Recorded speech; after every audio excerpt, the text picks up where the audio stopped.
factor in something during their budget making process. Otherwise, it will be very difficult for one department to pay all the workers, all the athletes. So what I will do, if given an opportunity, is to ensure that we budget enough allocation for the same sportish activity in the department. Number 2 is the issue of 30%, that is the ACBO, which is targeting the women, the youth, and the PWDs. In our procurement plans, it must be indicated clearly. If you check on all the procurement plans, we have the 30% that has been captured clearly. Some works has to go to them, like some small works, like the supplies, like renovations. Those works that are not heavy has to be given to this particular category. If you go to the departments, you'll realize that, in fact, we have surpassed the 30% threshold, because many a times our youth are given this opportunity to carry out works in the department. A case scenario is the construction of ECD centers in the Department of Education where I worked. You realize that most ECD centers are being done by the youths, are being done by the women. I have very good women.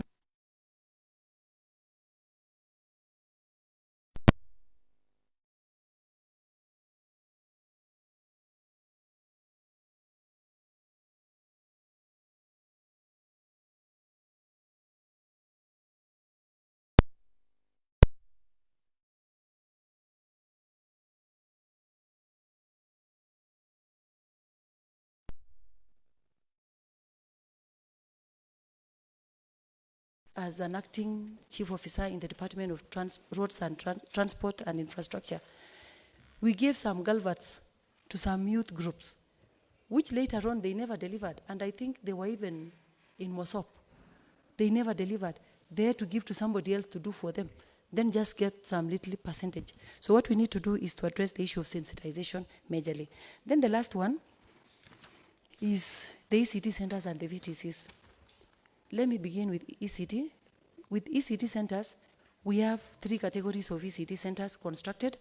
We have the 2017-2018, which was previously labor-based, and which was actually labor-based, and we were constructing 60 ECD centers, 2 per ward. For 2017-18, I want to report to this house that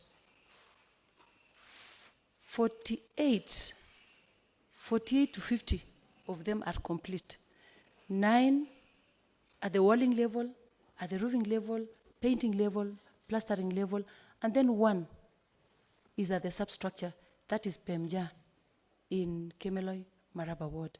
It is because of the poor terrain, inaccessibility, that we were unable. In fact, the materials have been dropped there, but we are unable to move it up to where the school is. And then for 2018-2019, we did 45 ECD classrooms. And for the 45 ECD classrooms, at least this one moved very fast because we did procurement. We contracted them. We gave them to contractors. And 30 of them are complete. We have about, we have 30%, and then we have 10, which we retendered. They were non-responsive. So we've retendered about 3 times. We've retendered, it's not picking. We retendered again, not picking. And this time round also, we've retendered them. And then we have 5 of them at walling, finishing, and the rest. Then for the last one is 2019-2020, where we scaled down a bit because we wanted to do completion of the others. We constructed 15 of them. I want to report that 5 of them is complete, 5 retendered, and 5 ongoing. Then for the vocational training centers, we had 9 of them, but those were single units, 1 classroom each, which were completed, and in fact the contractors were paid. Then we had a Sigilai Vocational Training Center, which was costing 5 million, which became also non-responsive, but we've retendered before I went on leave, we had actually done the procurement. Then we also have chapter 8 administration block, which was also what 5 million and 1 million for ablution block, which was also retendered. And then what we did also for the vocational training centers, we had so much geared towards ECT. But what we decided this financial year is to do most of the completion. Like if you go to Kipsebwa in Nandils, Kipsebwa in Kaptumo, VTC, we've completed a project which stalled for a very long period of time. If you go to Potopoto, we've completed Potopoto twin workshop, which had actually stayed for a very long period of time. Then also when you go to we've also allocated some money to most of the VTCs so as we operationalize them. Thank you, Chair.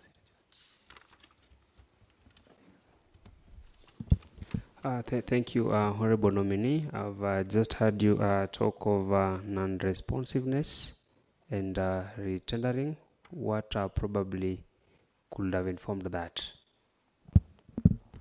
Thank you very much, Chair and honorable members.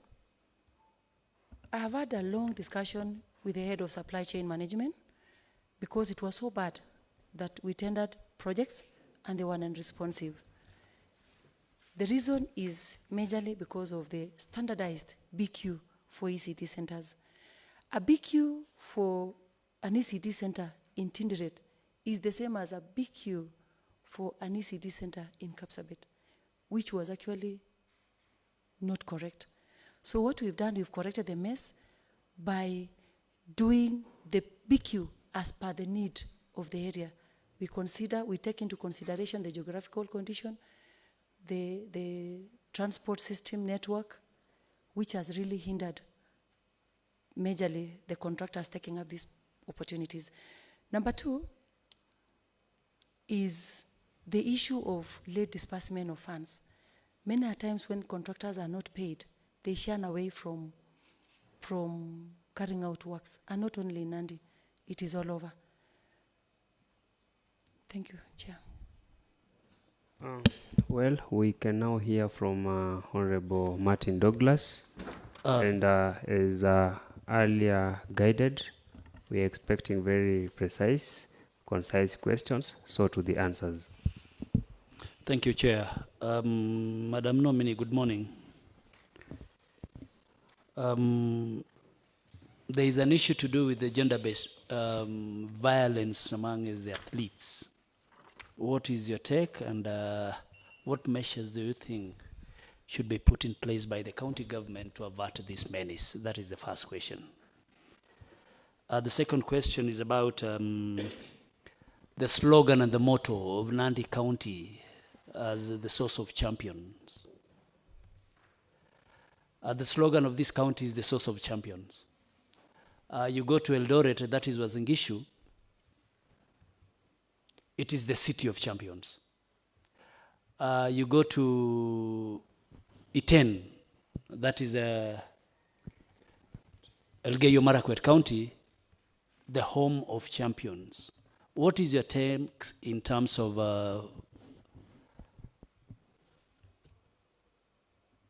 how do you feel about it? Because we produce the champions. They invest in Eldoret, not in Kapsabet. And apparently they stay in Elgeyo Marakwet. What is your take? Thank you. Thank you very much, Chair and honorable members of this honorable committee. When you talk about the gender-based violence, we realize that it has really affected our athletes lately. I come from Lelmoko-Ngejek ward, where we lost a very promising young athlete, that is Tirop. May her soul continue resting in peace, due to gender-based violence. I think most of this gender-based violence, for real, they don't just happen like that. There is a root cause. And if given an opportunity to serve in this particular department, we'll embark on digging the root cause of why this gender-based violence is becoming rampant. Most of these athletes they don't train from their homes. They train in training camps where molestation, where rape cases, where sexual abuse, where toxic relationship takes place. So what we need to do as county government is to move in and work with Athletics Kenya Federation so as to address the issue through sensitization programs of how to identify red flags. Many of us enters into relationship, love affairs, and you've realized many of the times, many athletes have been killed because of relationship. Meaning, we need to really empower them. We need to tell them on how to make the right choices. So what normally causes this is we have a young girl who has gone to train in a camp, very promising, meets with a coach or meets with another athlete, then they cohabit together, maybe due to misunderstanding, they are killed. You realize that what we need to do is to pick their voices, pick the voices of the athletes, have a forum with them, sit with them, let them talk to us, let them share their experiences. And you find that it is very obvious that even in the training camps, the people who are managers, the people who are coaches and trainers are purely male factor, the alpha male, which has really impacted negatively on these particular ladies. Many a times even they are forced into relationship. I have very many friends who are athletes, and many a times we share tete-a-tete with them, especially after Tirop was slain. We had to talk to a number of them at home after the burial, and they were really telling us what they are going through. So if given an opportunity by this honorable committee members, I will ensure that we work closely with the athletes and the federations to make sure that we address the issues. We bring in professionals to talk to them. We bring in their families to encourage them. And also as county government, what we need to do is to support these athletes. They are very young, upcoming athletes who just go into a camp. They don't have finances. They enter into bad relationship because they need somebody to help them. So it is good as county government and as a Department of Sports, what we need to do is to allocate some resources to help these upcoming athletes to address the GBV menace that they are subjected to. Thank you, Chair. And then, second question is on slogan of Source of Champions. For sure, we are the source of champions. But then I want to say, we've been all wondering why Wazingishu is the city of champions, why our athletes move from Nandi to go and develop in Wazingishu, and why many of them call Elgeyo Marakwet the home of champions. I don't know, it's because of the conducive training environment or what, I can't tell. But if I talk about Nandi, you realize that if we look around and find out which athlete has developed in Nandi, we have the likes of Hussein, who even has a training camp, but we have many of them running away from Nandi. I think what is happening in Nandi is that if given an opportunity to work in the Department of Sports, I will work with the entire departments in Nandi County, like the Department of Lands, like the municipality, that is the Department of Administration, to ensure that the spatial planning of the town, planning the town. We have the IDEP because I worked in administration and decentralized units. We had developed the integrated development plan. We are missing the development plan, or rather the spatial plan. If we have this spatial plan in place, it will inform the infrastructure, it inform the industrial sites where we are going to set up the industries, where we are going to set up the housing, which is in one of the manifesto of Kenya Kwanza, affordable housing. And also, you realize that it will help us to plan well the town, the drainage system, the connectivity and the rest, which we are actually missing in Kapsabet. Why our athletes are running away is because no one has actually developed Kapsabet. And people are proud and happy to associate with development. I think basically that is why they are running away to Uasin Gishu County. But given an opportunity, we'll sit with the investors. We even collaborate with private partnership to come and invest in Nandi. We even work in collaboration with the Department of Tourism, where it is domiciled in trade, so as we promote the tourism, the sports tourism, which will bring more athletes investing in Nandi County. Thank you very much. Thank you so much, Honorable Nominee. We can hear from Honorable Birech. Okay, good morning, Madam Scholastica. Good morning, Chair. Yes. Talai community claim that some and not all artifacts belonging to Kodel Samoei were returned from the Great Britain. What's your take on this issue? 2, what's your vision with the regard of preservation of cultural heritage and empowering of cultural elders? 3, Nandi is cosmopolitan county. Some communities are claiming that they are marginalized. Which community or group is marginalized here? Initially, the department opted for labor-based contracting method in construction of ECDs. Why did the department discard labor-based contract and refer to procurement method? And finally, the departmental budget contains force on recurrent expenditure. Having in mind that the department has staff distributed across the county, how will you ensure that there is equity in this distribution of opportunities for all the departmental staff in order to realize optimum service delivery by the staff? Thank you. Yeah, Honorable Nominee, you can take those questions. We expect very concise answers. Thank you. Thank you very much, Chair. In relation to the artifacts of Koitalel Samoe, I happen to have worked in the Department of Tourism, Culture and Social Welfare with my colleagues, former Chief Officer, Beatrice Chemurgor, and we really work together very well. Many a times we planned with her, celebration of Koitalel Samoe. We sat with the elders and we heard more about these artifacts in Great Britain. What is happening is that there is a request that has been made by the elders that the artifacts are to be brought back to Kenya, specifically Nandi.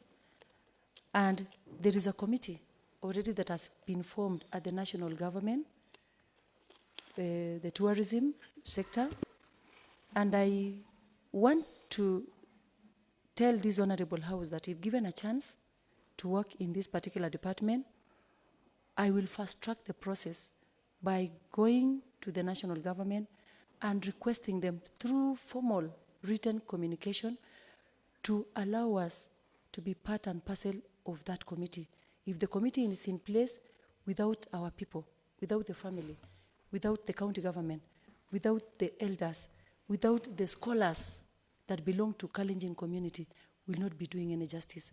So the first thing I will do is to sit with them and request them that they include us so that we become part and parcel of the decision making. Number 2 is on the issue of labor-based contract that took place in education. That is in financial year 2017-2018.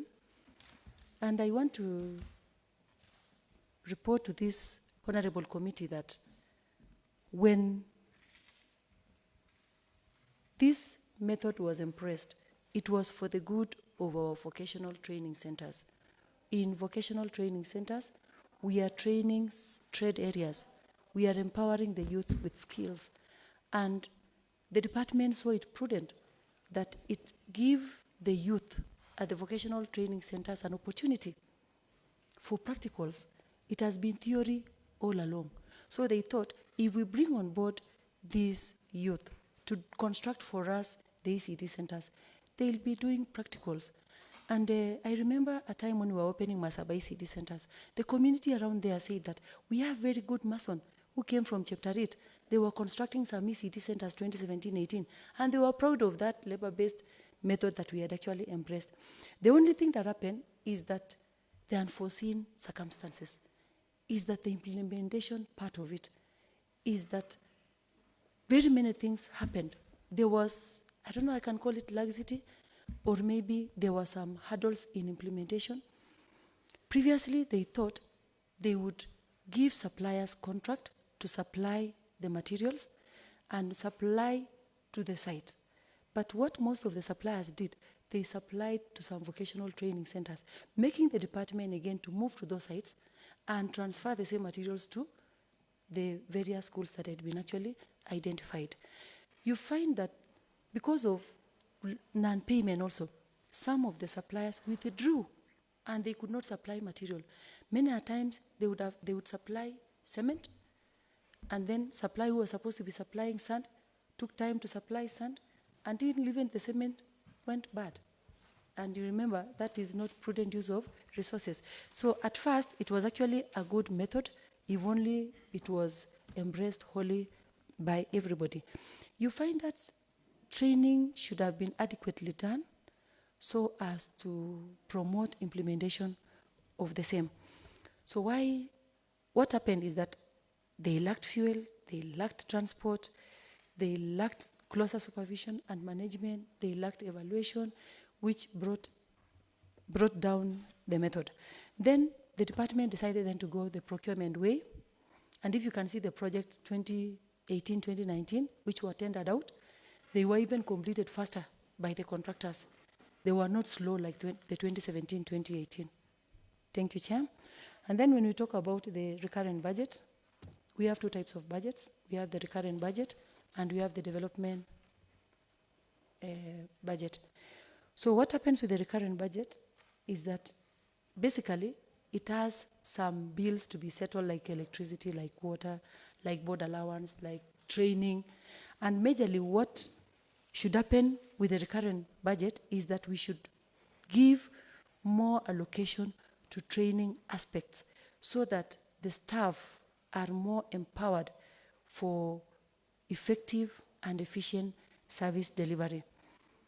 Many a times, we've had staff requesting to go for trainings, and many a times, we've been using the same vote to train the staff at the lower level. I want to report to this House that during my tenure as a chief officer in charge of education, we used the recurrent budget to train ECD teachers, even during the COVID period and COVID preparedness. It is the same recurrent budget which helped us to address the issue of the COVID pandemic. We used the same recurrent budget to go for benchmark, for bursary fund, for best practices on how to engage ECD teachers. Thank you, Chair.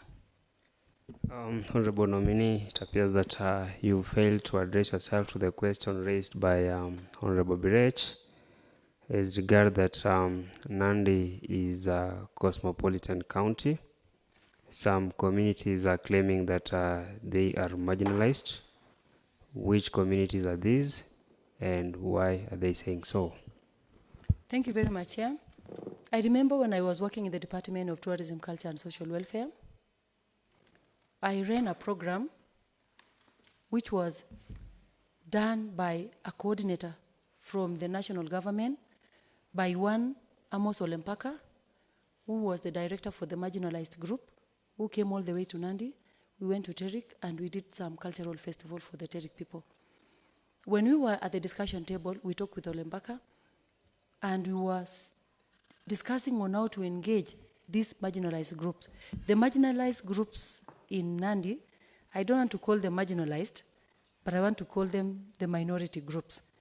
We have the Terik, we have the Talai, we have the Terik, we have the Talai, we have the Luyas, and then we have the Ogiek. The four of them are the minority groups. And many a times they feel marginalized. And if there is any marginalized group here, it's the Talai community, because their land was taken away. Also, we have the Ogiek, who lives in the forest, hunters and gatherers, but they don't have a place to call home. Those are marginalized. We have the Luyas, they are minority, but they are not marginalized. And also we have the Terik. What I want to say is that county government of Nandi is sensitive to these particular groups. I remember His Excellency the Governor appointed a chief officer by one Sang, who came from Ogiek, that is Lesos, as a chief officer. We also have a chief officer who was appointed by the county government as a chief officer, that is Ligaga, as a chief officer for youths and arts. We also have the Talai community, where Honorable Stephen Sang appointed chief officer, that is Tanui, from the Talai community.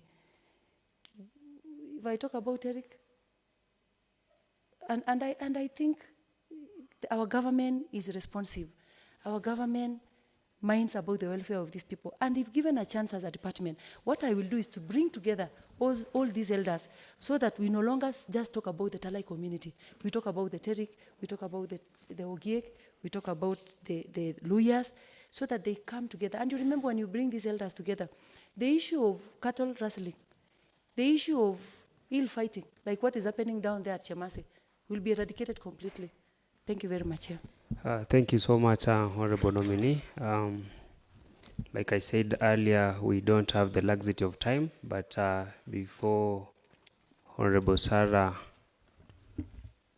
asks your question, we have a concern that initially, while serving at the county government of Nandi as the chief officer, you were on several occasions moved from one department to another. Could you please inform this committee why? And secondly, county youth services is not well utilized. What is your plan to ensure that the team becomes productive? Thank you very much, Chair, and honorable members of the committee. Sincerely, I am what I am today because of what the appointing authority, His Excellency the Governor, did. I have been moved from administration to act as a chief officer transport, then to tourism, culture and social welfare, and my last working station was education and vocational training. I want to report to this honorable house that change is as good as a rest. I know the county government of Nandi just like the back of my hand today, because in all the departments I've served, I've worked diligently, and I've done what we call service delivery. I'm a team player, and if you go for fact-finding today, I've worked very well with them. I've never had any issue, and in fact, many a times that I was transferred, people would see that, why are you being moved from one department to another? But I always believe that challenges are there to make us stronger and not to break us. Thank you, Chair. The second question is county youth service, which is not well utilized. I want to say that county youth service has really assisted us in a number of ways. We have an act on the same. And I've always been in charge of events management in county government, and I've seen this particular youth perform duties and responsibilities assigned to them. About 700 of them have been employed and devolved to their locational level where they're coming from. They work in rotational level. 10 days, they rest. 10 days, they rest. This is due to the financial constraint that the department is actually experiencing. So one of the things that I will do, if given an opportunity to serve in this particular department, is to make sure that we give budgetary allocation to this particular youth fund, because the Nandi County Youth Fund addresses the issue of unemployment in Nandi County. These particular youths are able to earn per day 450. They have their supervisors who earns 550. They are able to pocket something. They are able to raise their families. They are able to help the needy families they are coming from. So what I will do is first and foremost, to request for more allocation. Number two is to equip them fully. During the commissioning or the launch of the same youth service, they were bought equipments and materials, which I'm very sure by now we need to allocate more resources to replace the worn out parts of those particular machinery they were given. Number three also, I want to ensure that we allocate bursary to this particular category of youths because we want to empower them. We want to take them back to school, back to our vocational training centers, to be empowered with skills, to be empowered with knowledge, because many of them were taken, many are unskilled, many are skilled. So for those who are unskilled, we would want to take them back to school to educate them, the masons, the electricians, the carpenters, who in turn will help me in education department to even construct some furniture for the ECD centers, to even do some work, some repair works, some renovations in our vocational training centers and even our ECD centers. Thank you very much, Chair. Thank you so much, Honorable Nominee. We're rushing against time. We only have 20 minutes between us. Honorable Sarah. Thank you, Chair. Madam Scholastica. Yeah, does the county government sponsor students who go overseas for studies? And if yes, what is the criteria of award of such sponsorship, and how many students have benefited from the program? Question 2, on the issue of sponsorship to Finland, is there a memorandum of understanding between the county government of Nandi and the government of Finland on this program? And lastly, what is the minimum wage for employee in Kenya? And how much does ECD teacher earn in Nandi County under these categories: certificate, diploma, and degree? Thank you very much, Chair. When we talk about the scholarships and sponsoring of students by county government, I want to report to this honorable committee through the chair that recently His Excellency the Governor, Honorable Stephen Sang, signed an MOU with a team from Finland, that is the Lab University and the Lut University, Lab of Applied Sciences and Lut University, where their president came, and plus recruitment officer from Lut University. They signed this MOU with an aim of promoting our youths and even the citizens of Kenya in taking up job opportunities and going for further studies on engineering courses offered by these renowned universities in Finland. It's about, I think it is not even 2 months, barely 2 months ago. When we talk about sponsoring students, I want to report that we don't sponsor students as county government. What we do is that we create avenues for them. We just facilitate the process. We just facilitate the process, just like what other counties are doing. If you go to Elgeyo Marakwet today, they are just facilitating the process to make sure that the visa can be got easily, to make sure that all those other logistics are being just facilitated by the county government, not using the money, but just facilitation. If you go to Uasin-Gishu, they were the first to begin the same program, but they are not paying for them, they are just facilitating the. It becomes so easy when the county government chips in to make sure that this process is fast-tracked. Then for the criteria for the award is that what we did in education, we did an advert. We have 2 categories. We have the work study in Finland, where it is targeting 25 nurses and clinical officers who have graduated from a recognized institution from Kenya and have registered with Nursing Council of Kenya with diploma and bachelor's. So they go there for just some brief courses, about 1 year, and then they enter into job market they work there, and they even become citizens there and continue working there. Then for the second criteria is for the study in Finland. Study in Finland targets engineering courses like the MOU that was signed by His Excellency the Governor. It also targets the nurses, where we are taking C- and above. For engineering courses, we are taking students with C+, then C+ in maths and C+ in English. So those are the two categories. We do an advert, it goes out there, we make it public, and then we've set up an office at the Disaster Management Office.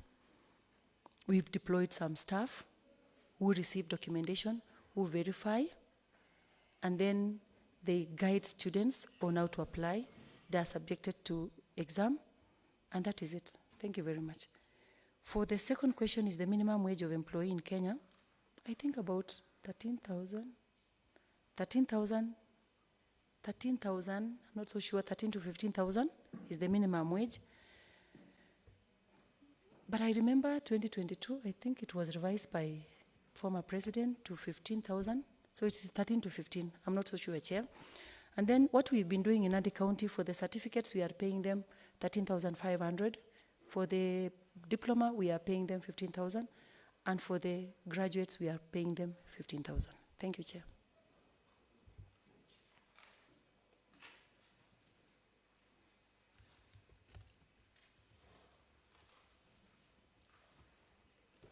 Thank you, Honorable Nominee. Yes, Honorable Teno. Thank you, Honorable Chair. Maybe my last two questions is concerning the scheme of service for the ECD teachers. What is the extent of the implementation that is for the scheme of ECD teachers? And number two, there is an ECD center in Chepterwai that is called Chepsaita ECD that was rendered unworthy by the public health. You received the information from the assembly as a call for your action as the department chief officer. What action did you take to ensure that the issue of Chepsaita ECD was addressed? And I think we have a letter from the public health, which was actually sent to your desk. How did you address that issue? Thank you. Thank you very much, Chair. First and foremost, I'm a proud teacher, and I operated under a scheme of service to enable me deliver my services effectively and efficiently. And when I went to the Department of Education, by then there were no scheme of service, but fortunately and recently, the COG established a scheme of service, which was actually approved by the SRC, and it was sent to county governments for implementation. The first step that His Excellency the Governor did was to form a task force comprising of 8 members, and I was lucky to be part and parcel of that great team, chaired by our County Secretary, Dr. Sang,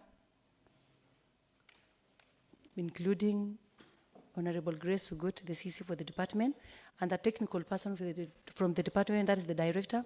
We had an HR person from the public service. We also had a legal expertise from the legal department and the secretariat. What we did was to do a benchmark in Turkana, in Bomet, in Busia, on best practices, on how other counties have actually engaged the ECD teachers. We came up with a report based on the scheme of service that had been approved by the SRC, and we forward the same through the CS. It was tabled at the cabinet and forwarded to the Public Service Board, which I want to report to this committee through the chair that the first phase has been implemented. We implemented by giving additional of 2,000 and then 1,500, and we staggered for 5 years.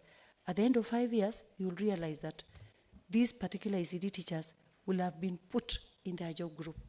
For example, a degree holder will be at job group K, A diploma holder will be at job group H, and a certificate will be at job group F. Degree earning 50,000, certificate earning 32,000, and diploma earning 32,000, and certificate earning 22,000. I also want to register to this house that Nandi County was the third county to implement this particular scheme of service and to put teachers on permanent and pensionable terms. Thank you, Chair. Yes, Honorable Sarah. On the issue of Chair, on the issue of Chepterwai, which school through the Chair? It is Chepsaita Primary School. Chepterwai, Chepsaita ECD, is that for sure I received, Chair, a report from the public health officer condemning the facility. I even have the photos with me in a very dilapidated condition. Unfortunately, we had a budget for 2020-2021 that we had captured under renovation of historical pending bills for the ECD, and we also had 6.5 for the historical pending bills for the vocational training centers. What we did mapping. We had to map out, we had to go to the sub. Kindly just address yourself to that specific question. So what we did, we identified the ECD centers to be renovated, and I want to report that Chepsaita is among the beneficiaries of the 8 million.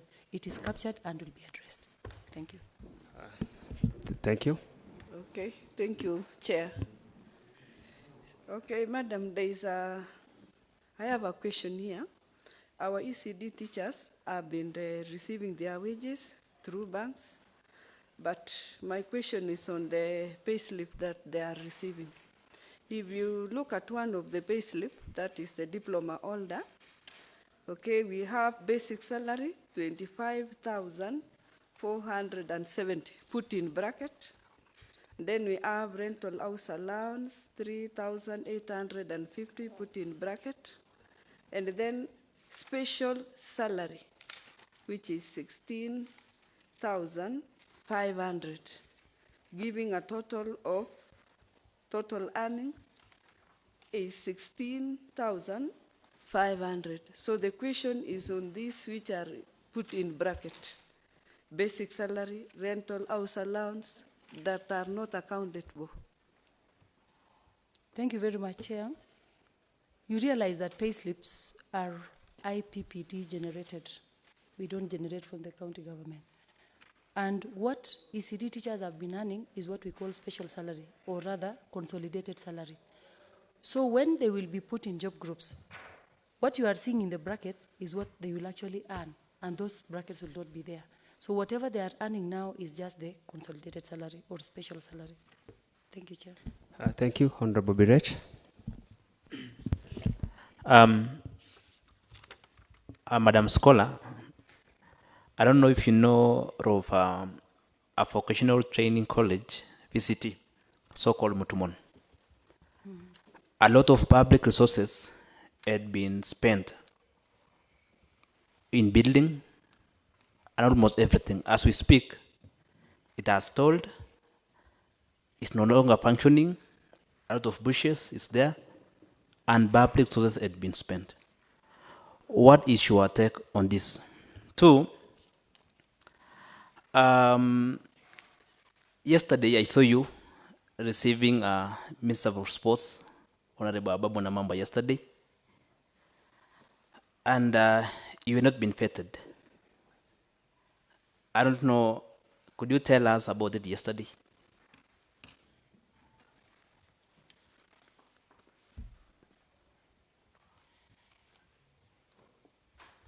Thank you very much, Honorable Chair. When we talk about Mutumon VTC, we have about 5 VTCs which we are supposed to operationalize. And what is missing in Mutumon VTC is the toilet, or rather ablution block, which has been tendered out. I will follow it up if only you give me a chance to work in the department to ensure that we fast track the completion so as to operationalize it. Secondly, we are tendered out the supplies for the furniture for it to be operationalized, including Koibem, Chepkumia, and other vocational training centers. And then on the issue of receiving the Honorable Cabinet Secretary, Honorable Ababu Namwamba, I was still in service because I had not actually handed over. And being a sportsman's woman as I am, I was privileged and honored to be part of that great day. I was passing by to do the handing over when I stumbled into the opportunity. And I took advantage of it. Who doesn't anyway to be associated with a renowned person who's come to our county like that? Thank you very much. Thank you so much, Honorable Nominee. I want to believe that you only stamped up because initially you had submitted to this committee that you've been in your leave and you've not been recalled back. And as you ponder about that, there is this Kenya Kwanza ideology on the bottom up. And if you're approved to the position of CCM member, how will you conceptualize the bottom-up approach in your department? And lastly, you are aware that as a CECM member, you can be removed from office. What are some of the circumstances that can lead to your removal from office as a CC member? Thank you very much, Chair. I will kindly request that you repeat the question on Kenya Kwanza. I didn't get it. Yes, the question on Kenya Kwanza is what is your understanding on the bottom-up approach as a Kenya Kwanza ideology? And if you are approved as to the position of CCM, how will you conceptualize the bottom-up approach in your department? Okay, thank you very much, Chair. And honorable committee members, I will give a trial. I believe that the motto of the bottom-up approach in Kenya Kwanza was basically to promote investment of the ordinary Kenyans and to empower them financially. When they are empowered financially, they are able to generate taxes, and the same taxes that we pay in government will enable us to spur development. If appointed on this position, I will ensure that the youths that I will work with are empowered through devolution or through setting up of incubation centers at the sub-county level to encourage them to share ideas, to become innovators. And when the youths are empowered, they will get money. When they get money, they do some other development. And for sure, it will spur growth in Nandi. Secondly, I will ensure that the ACPO, that is the 30%, goes to the women. If these women are empowered, the mama mbogas, they will be able to fend for their families. They will be able to educate their children. So in that spirit of Kenya Kwanza bottom-up, I'm ready to bring out the best in the women, the best in the PWDs, the best in the youths by exposing them to opportunities, by doing some sensitization programs. Thank you very much, Chair. And then for the removal of CECM from an office, I think the first thing is that if you give somebody a job, you must be competent in what you are doing. So if I don't do my work as pertaining the set rules and guidelines, automatically I will be removed because I'm unable to deliver anymore. Number two is the abuse of office, which is very critical in any public servant, in any state officer. I must appall. I must make sure that the abuse of office at all times is not an issue. Abuse of office is when I present my interest to be first before the interest of the people that I'm supposed to serve. Number 3, if today I become mad, I become insane, I'm not able to reason logically, I will be removed from office because I will not be able to serve again diligently. If also I'm physically incapacitated, I'm unable to come to my office, I'm unable to sit in my office, I'm unable to discharge my duties, definitely I will not be able to hold any office. Then also we have issues like some, what do you call, some gross misconducts, that you don't behave like a state officer, that you behave in a manner that suggests otherwise in an office, and the appointing authority realizes this, I'll be removed from the office. God forbid. Thank you very much. Thank you so much, Honorable Nominee.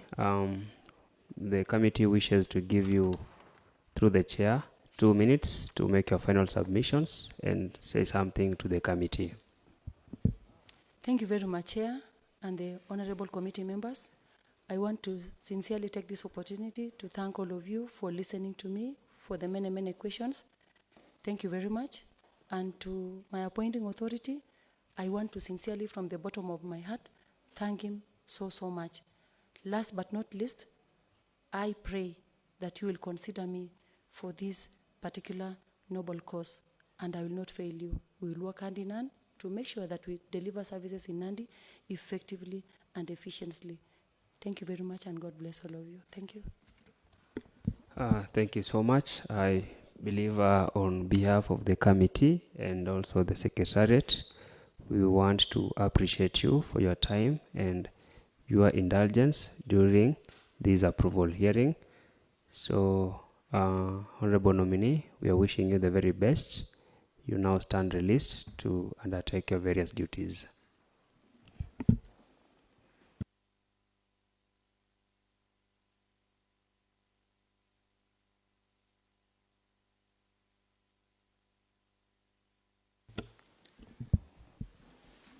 Honorable committee members, we're running out of time. We can only have a 5 minutes health break. 5 minutes health break, then we'll be back.